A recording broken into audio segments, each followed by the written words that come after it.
Il était une fois, dans un pays lointain, secoué par la guerre, un petit garçon nommé Sami. Il avait 8 ans, les cheveux bruns comme la terre et les yeux brillants comme 2 étoiles dans la nuit.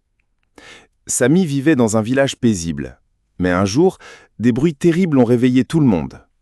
La guerre était arrivée et tout a changé. Les écoles ont fermé, les marchés sont devenus silencieux et bientôt il n'y avait presque plus de nourriture.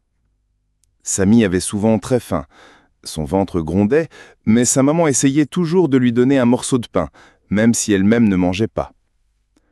Un matin, Sami se leva et ne trouva rien à manger. Il regarda sa maman qui avait les yeux remplis de tristesse. Il comprit qu'il devait être courageux, non seulement pour lui, mais aussi pour les autres enfants de son village. Alors Sami prit une grande décision.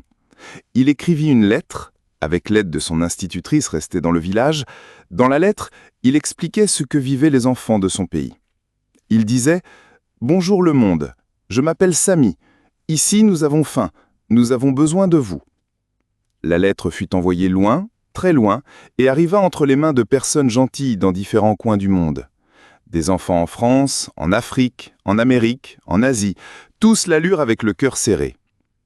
Très vite, des camions remplis de nourriture commencèrent à arriver dans le pays de Sami. Du lait, du riz, des pommes, du pain chaud et même des bonbons. Mais ce n'était pas tout. Des docteurs, des enseignants et des bâtisseurs vinrent aussi pour aider à reconstruire le village. Un jour, un grand avion atterrit près de chez Sami. Il portait un message écrit en grandes lettres colorées. « Le monde n'oublie jamais ses enfants !» Sami, avec son ventre plein et un grand sourire, aida à distribuer la nourriture aux autres enfants. Il devint un symbole de courage et d'espoir. Et tous les soirs, autour du feu, il racontait comment, avec une simple lettre et un cœur sincère, le monde avait entendu leurs cris.